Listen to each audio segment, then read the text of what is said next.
एक बहुत अच्छे प्रचारक है, वो हमेशा कहते हैं तुम्हें परमेश्वर की आज्ञा पर चलना ही नहीं था, उससे अच्छा बेटर होता कि तुम संसार में ही रहते।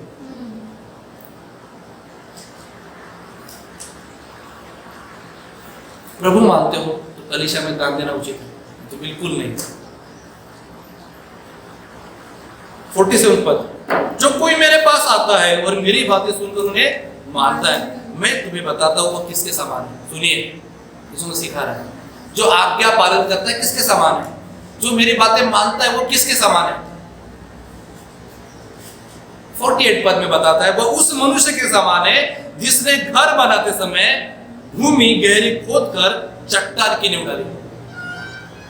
ध्यान रखे, जिसने घर बनाते समय भूमि गहरी खोदकर, कैसी खोदकर? गहरी, चट्टान की नींव डाली। कैसी नींव डाली? चट्टान की। जब बाढ़ आई तो धारा उस घर पर लगी, परंतु उसे हिला न सकी। अंडरलाइन कर दो, हिला न सकी। जो परमेश्वर की आज्ञा पर चलता है उस व्यक्ति की पहचान क्या है? वो हिल नहीं सकता। yes. परिस्थितियां हिल सकती है, वो नहीं हिल सकता।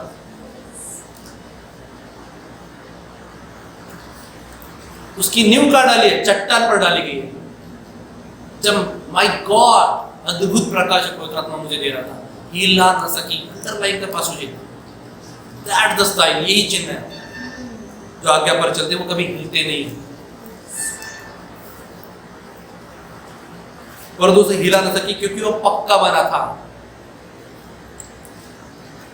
हालेलुया। कैसा बना था? पक्का। पक्की चीजें कभी हिलती नहीं है। 49, परंतु जो सुनकर नहीं मानता, देखिए इसकी हालत, वो उस मनुष्य के समान है जिसने मिट्टी पर, उसने चट्टान पर, और इसने देखा कहां पर? मिट्टी पर। बाइबल कहती है कि मूर्ख लोग, नीति वचन कहते हैं, फुलिश लोग करेक्शन नहीं करना चाहते। मूर्ख लोग अपने आप को सुधारना नहीं चाहते, इसलिए सुधारा नहीं अपने बुद्धि को, और कहा घर बनाया? मिट्टी पर। और बुद्धिमान ने कहा बनाया? चट्टान पर। ध्यान रखें। ओके, उसने भूमि गहरी खोदा, इसने खोदा ही नहीं।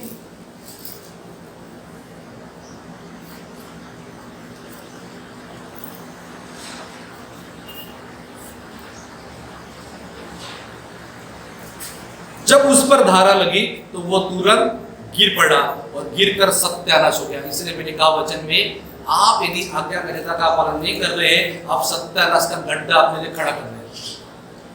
आप खुद, परमेश्वर नहीं कर रहा है, आप खुद कर रहे हैं, खुद के लिए बड़ा गड्ढा खोद रहे हैं। क्योंकि गिरेगा वो घर जहां चट्टान नहीं है, गिरेगा वो घर जिसके जीवन में वचन नहीं है।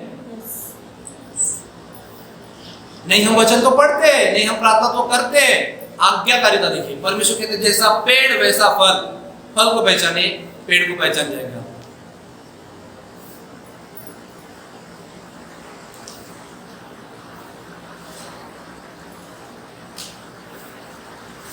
Hallelujah, hallelujah. अंडरलाइन कर दीजिए, गिर पड़ा। जो अनाज्ञाकारिता में चलता है वो गिर पड़ता है, जो परमेश्वर की आज्ञा पर चलता है वो हिलता नहीं है। आप में से कई लोग परिस्थिति में जब हिले होंगे, मैं बता रहा हूं, परमेश्वर को आपसे बातें करना है। अभी भी आपको आज्ञा पर चलना सीखना होगा। Hallelujah, hallelujah. आपको और सीखना है परमेश्वर के वचन में। यस। भूख दिखना चाहिए, साइन, हंगर। क्योंकि जितनी आपकी भूख मिलेगी ना, उतना मैं परोसूंगा, क्योंकि मैं परोसने के लिए आया हूं। क्योंकि आपको भूख ही नहीं है ना, तो इट इज ओके, मैं फिनिश कर सकता हूं। आप हंगर चीज दिखाओ, और हमारा पता है इंटरेस्टेड उसकी आंखें होती है, और चाहिए दान ले दान, और चाहिए हाँ ले ले। मैं परोसने वाला हूं। आप भूखे हैं? यस। सुनिए लूका 11 क्या कहते हैं, 21 पद।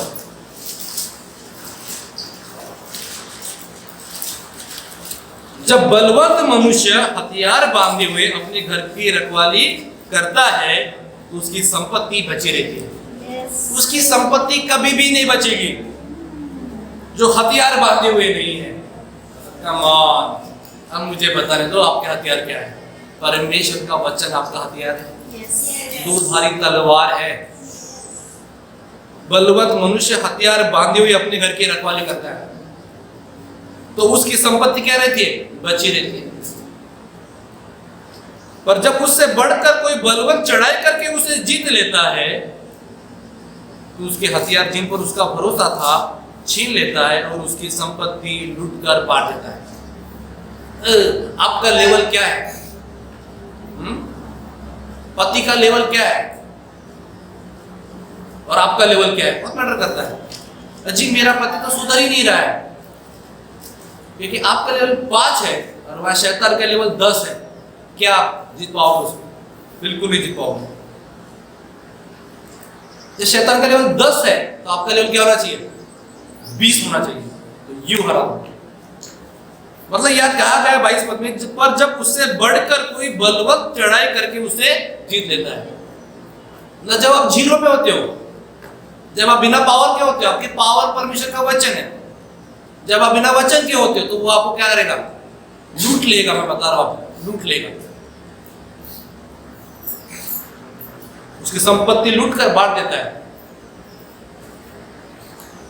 शायद कई लोगों की बाइबल तो आधी खुली होगी, हफ्ते भर तो खुलती ही नहीं। कई लोगों के घुटने तो आज ही टिके होंगे और कई को तो टिके ही नहीं, बस एक दो लोगों के टिके कूदो के। कई लोग टिके ही नहीं पर मैं सामने। किस लेवल में आप जी रहे? क्योंकि बाइबल क्या कहती है पता है आपको? संपत्ति लूटी जाएगी, वो गरीब हो जाएगा। वचन कहता है 23 पद, जो मेरे साथ नहीं, ध्यान में रखना इस वचन क्या कहते हैं, जो मेरे साथ नहीं वो मेरे विरोध में है। ओह माय गॉड, जो मेरे साथ नहीं वो क्या है? विरोध में। सिंपल सी चीज, मुझे नहीं कोई साथ नहीं दे रहा, पता क्या है? यीशु मसीह क्या कहता है? मेरे विरोध में है। और जो मेरे साथ नहीं वो जो मेरे साथ नहीं बटोरता वो बिखराता है। इंग्लिश में लिखा है स्कैटर्स, बिखर जाता है। बिखरते वही है जो प्रभु के साथ नहीं होते। मैं आपको कह रहा हूं, मैं आपको डाउन करने के लिए नहीं आया, मैं आपको अप करने के लिए आया।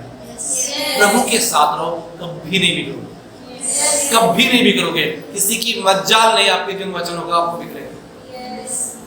आया था बलवंत चढ़ाई करने के लिए गोलियत के रूप में, लेकिन वो दाऊद ने क्या किया? परमेश्वर के वचन को लिया, परमेश्वर की वचन की सुना। फतेह है किसकी है? दाऊद की है। फतेह आपकी है यदि आपके जीवन में वचन है। आपको अपने जीवन में मिरेकल क्रिएट करना होगा खुद। कोई अपने आप मिरेकल क्रिएट नहीं होगा, खुद क्रिएट करना होगा। मैं क्यों बोल रहा था कि जीवन श्रापित होगा, वो भी बता रहा हूं आपको।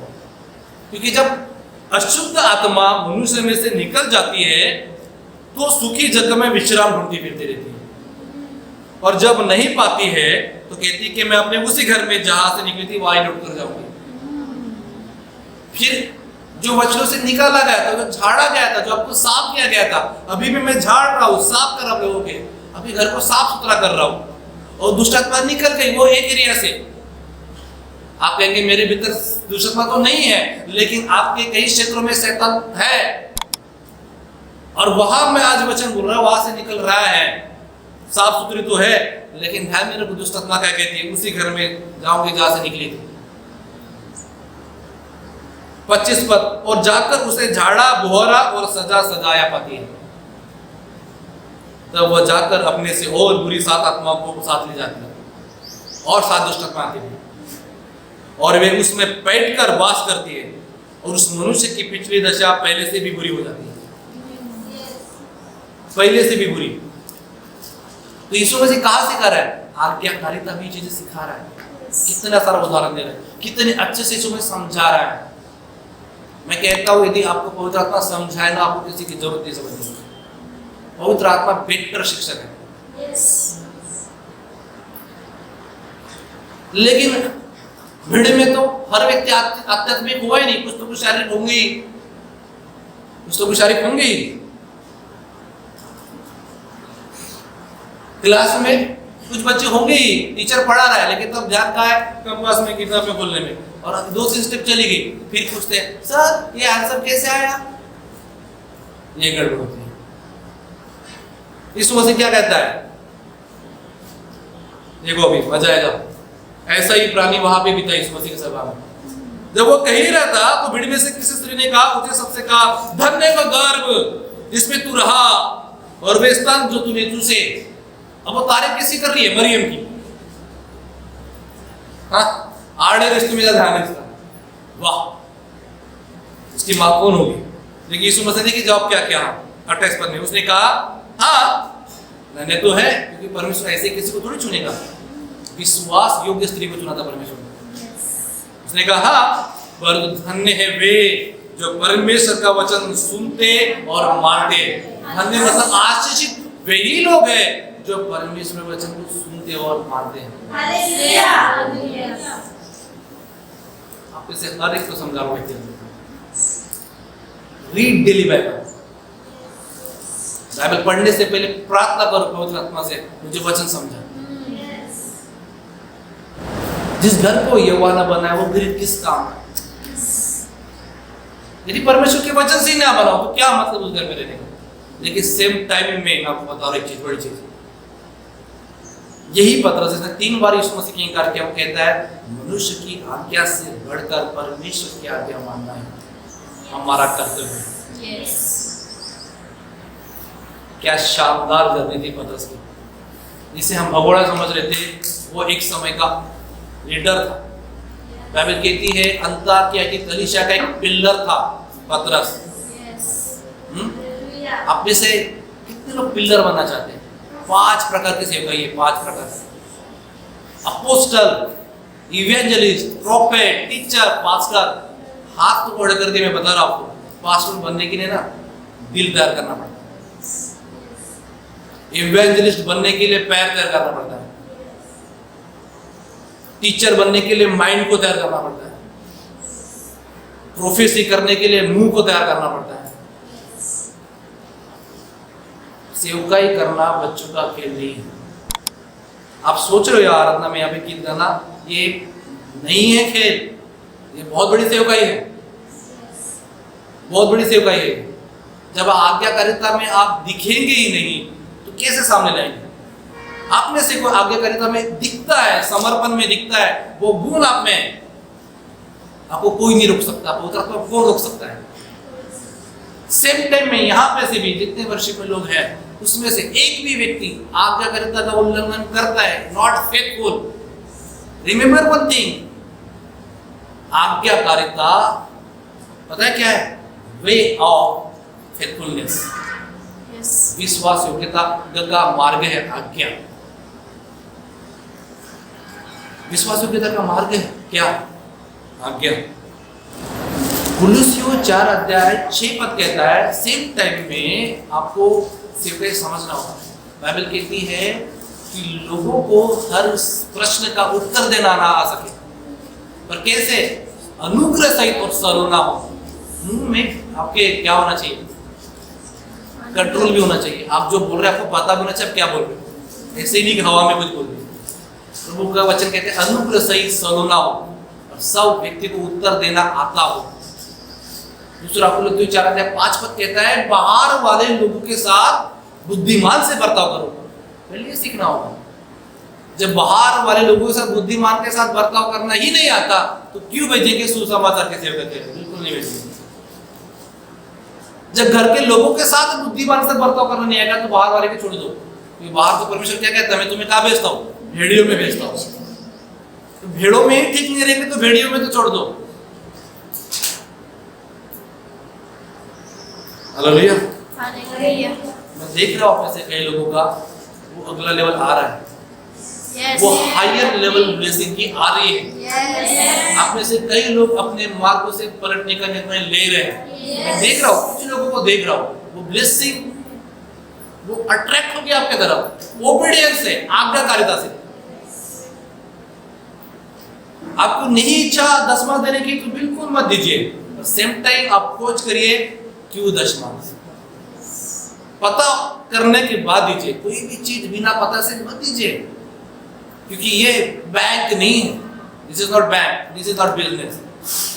यह परमेश्वर के सिद्धांतों के आधार पर काम होता है। हालेलुया।